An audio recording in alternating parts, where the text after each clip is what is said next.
নমস্কাৰ সো আজি ক্লাস 11 और আমি মাইক্रो ইকোনমিক্সৰ ইলাস্টিসিটিজ অফ ডিমান্ডৰ আমি মেথড এটা ডিসকাশন কৰিব গৈ আছো। লাষ্ট ক্লাছত মই কথাটো কৈ আহিছিলো, দিস ইজ হোৱাট জিওমেট্ৰিক মেথড মিন জিওমেট্ৰিক মেথডত আমি প্ৰাইস ইলাস্টিসিটি অফ ডিমান্ডৰ যি 5টা ডিগ্ৰী আছিলে সেই ডিগ্ৰীৰ কনসেপ্ট কেইটা আমি ওলাব যত্ন কৰিম।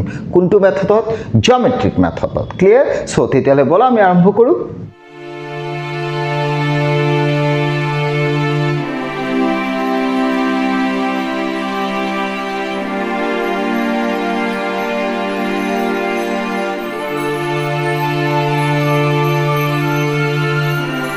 So geometric method তুমি এটা কনসেপ্ট জানিব লাগিব।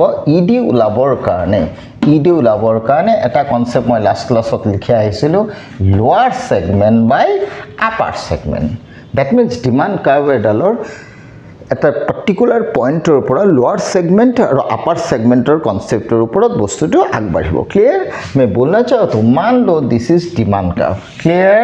सो दिस इज मैं डिमांड कर्व बना दिया, दोनों एक्सिस में मैंने लगा दिया क्योंकि ज्योमेट्रिक मेथड में मुझे ये मेजरमेंट करना है।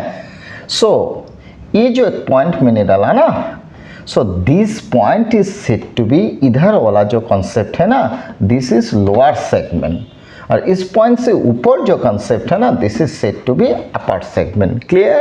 सो ये जो दो डिवाइड किया ना कर्व का दो साइड में, this is upper segment, this is lower segment, इसके ऊपर बेस करके हम लोग को ज्योमेट्रिक मेथड में ये प्राइस इलास्टिसिटी ऑफ डिमांड का जो 5 डिग्रीज है ना, ये कॉन्सेप्ट निकालना है। क्लियर? तो देखो पहला one. Clear?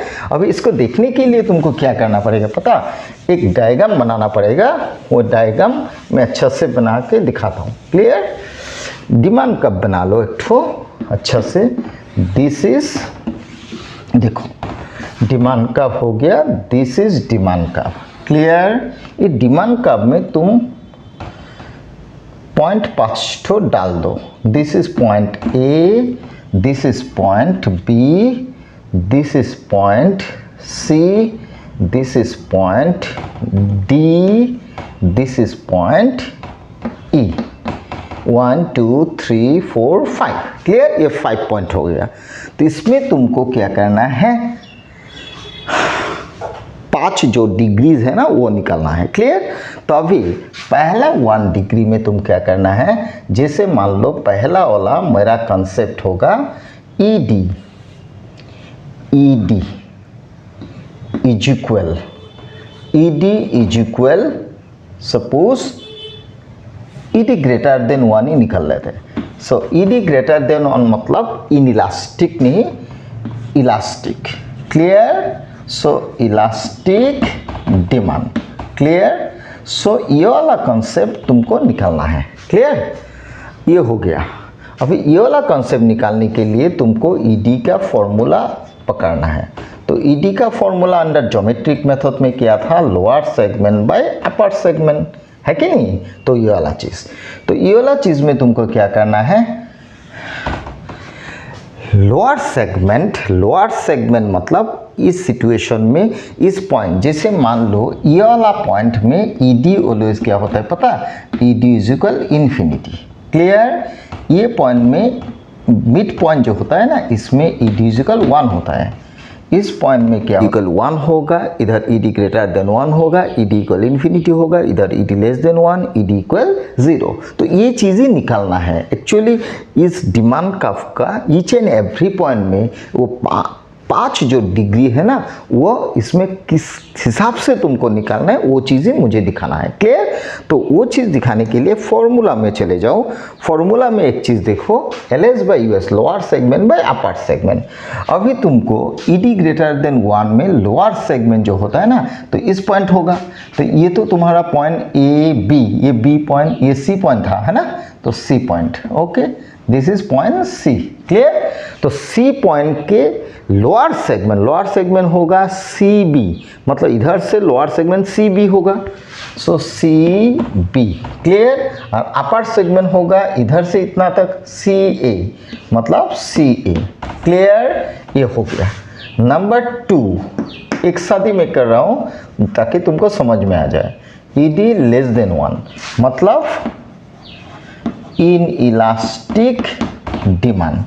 Clear. So in elastic demand concept में फिर तुम वही फॉर्मूला यूज करो, ED is equal LS by US। Clear.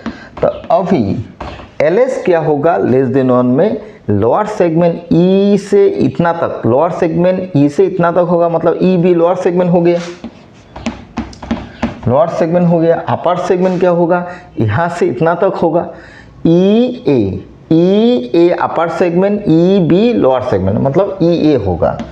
Clear, ये हो गया, हो गया ना, हो गया। नंबर 3 में 3 दिखा रहा हूँ, 2 बाद में दिखाऊंगा। ED इज इक्वल 1, मतलब unitary elastic. Clear, unitary elastic. इसमें क्या होगा formula, ED is equal lower segment bye upper segment. तो ED इक्वल 1 में तुमको ये चीज़ मिड पॉइंट का वैल्यू पकड़ना है। लोअर सेगमेंट होगा DB, मतलब DB, ये हो गया lower segment DB। Upper segment होगा DA, सो DA। क्लियर, हो गया। फिर रिपीट कर रहा हूँ, elastic demand nothing but ED greater than 1। Formula is what, lower segment bye upper segment. तो लोअर सेगमेंट होगा कितना, CB, इस पॉइंट से CB lower segment, upper segment CA। Clear. In elastic में ये पॉइंट होगा, मतलब C, इस पॉइंट में EB, अपर होगा EA, लिख दिया। और यूनिटरी में मिड पॉइंट का होगा तो होगा DB, अपर होगा DA। क्लियर। तो ये जो 3 कॉन्सेप्ट मैंने दिखाया ना, 2 बाद में दिखा रहा हूँ। तो अभी एक चीज़ देखो, मान लो लोअर सेगमेंट CB था, CB, तो तुम एक चीज़ देखो, लोअर सेगमेंट CB का एरिया ज़्यादा है ना, और अपर का CA कम है। तो अगर लोअर सेगमेंट का एरिया ज़्यादा है तो पकड़ लो ना कोई एक वैल्यू, ज़्यादा 10, नीचे वाला वैल्यू कम है, मतलब 2 पकड़ लो। तो वैल्यू उस हिसाब से देखा जाए, ये मैंने एज्यूम कर लिया, तो 5 निकल रहा है। तो ED ग्रेटर देन 1 हो गया, मतलब 1 से ज़्यादा हो गया। क्लियर। नेक्स्ट, इसमें देखो तुम्हारा लेस देन 1 में लोअर सेगमेंट EB, मतलब EB मतलब इतना एरिया, इतना कम मान लो। तो कम मतलब तुम 2 पकड़ लो, और ये नीचे वाला EA ज़्यादा है, मतलब ज़्यादा है तो तुम कम करो, इसमें तुम 5 पकड़ लो, है ना, या 10 पकड़ लो, 10 ही पकड़ लेता है, ठीक है, ज़्यादा है। तो इसमें तुम्हारा वैल्यू आएगा कितना, 0.2, मतलब 1 से कम, मतलब ED का वैल्यू लेस देन 1, मतलब लेस देन 1 मतलब कितना, 0.2। क्लियर। मैं ये न्यूमेरिकल वाला चीज़ एज्यूम करके बता रहा हूँ, क्योंकि लोअर सेगमेंट का वैल्यू का एरिया कम है, तो कम मतलब मैंने 2 पकड़ लिया। अपर का वैल्यू एरिया, जो एरिया है ना कर्व का, वो ज़्यादा है, EA मतलब ज़्यादा है, तो 10 पकड़ लिया। क्लियर, हो गया। लेकिन ED इक्वल 1 में मिड पॉइंट वाला है, मतलब दोनों पार्ट में समान है। तो इधर का DB और इधर का DA, तो अगर पकड़ लो तो ऊपर भी अगर 5 पकड़ लो, नीचे भी 5 ही होगा।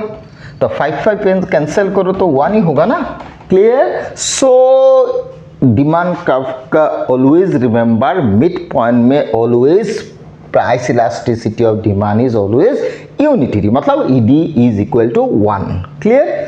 मिड पॉइंट में, डिमांड कर्व का मिड पॉइंट में। क्लियर हुआ। ये हो गया 3 कॉन्सेप्ट। क्लियर। अभी जो 2 कॉन्सेप्ट है ना, और वो 2 कॉन्सेप्ट में तुमको क्या चाहिए, perfectly elastic and perfectly inelastic. Clear. तो ये नंबर 4 हो गया, नंबर 4 हो गया परफेक्टली इलास्टिक। क्लियर। सो परफेक्टली इलास्टिक में क्या होगा, ED is equal infinity. Clear. तो ये चीज़ में अगर देखो तो ED का फॉर्मूला होगा लोअर सेगमेंट बाय अपर सेगमेंट। क्लियर। तो लोअर सेगमेंट ये चीज़, तो इसमें लोअर सेगमेंट कितना है, देखो लोअर सेगमेंट मतलब इस पॉइंट से लोअर सेगमेंट, मतलब ए पॉइंट का लोअर सेगमेंट अगर पकड़ लो तो इधर से इतना तक लोअर सेगमेंट, मतलब AB टोटल लोअर सेगमेंट हो गया, मतलब AB हो गया लोअर सेगमेंट, और उधर अपर सेगमेंट तो उधर है ही नहीं, कुछ भी नहीं है अपर सेगमेंट में, मतलब ए पॉइंट से टोटल जितना है वो लोअर सेगमेंट में चला गया, तो अपर सेगमेंट नहीं है तो 0 होगा।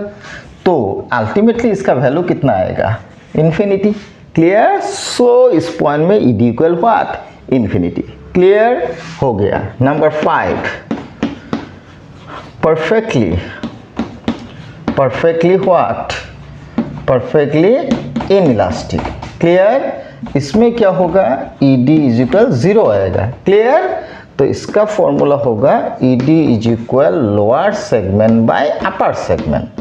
तो लोअर सेगमेंट देखो, इसमें लोअर सेगमेंट मतलब इस पॉइंट में लोअर सेगमेंट तो इधर है ही नहीं, तो लोअर अगर इसमें है नहीं तो लोअर सेगमेंट का वैल्यू कितना होगा? 0 होगा। तो लोअर सेगमेंट का वैल्यू हो गया 0। और अपर सेगमेंट कितना होगा? इस पॉइंट से अपर टोटल इतना होगा, मतलब यहाँ से इतना तक अपर सेगमेंट मतलब बी ए। क्लियर? तो अगर इसका वैल्यू तुम निकालो तो निकलेगा कितना? 0। सो 0। Clear? So always remember, demand curve का मिड पॉइंट में ऑलवेज ई डी इक्वल 1, उसके ऊपर वाला पॉइंट में ई डी ग्रेटर देन 1, नीचे वाला पॉइंट में E D less than 1, but X axis में टच जो हुआ उसमें E D equal 0, but Y axis में जो टच किया उसमें E D is always equal to infinity। Clear? So this is the process to find out different degrees of price elasticities of demand under geometric method और point और arc method भी बोलता है। Clear? So हो गया। Next class में हम लोग को एक नया जो कॉन्सेप्ट वो लेके डिस्कशन करना है। ओके, तब तक के लिए क्लोज करना है आज। Okay, thank you.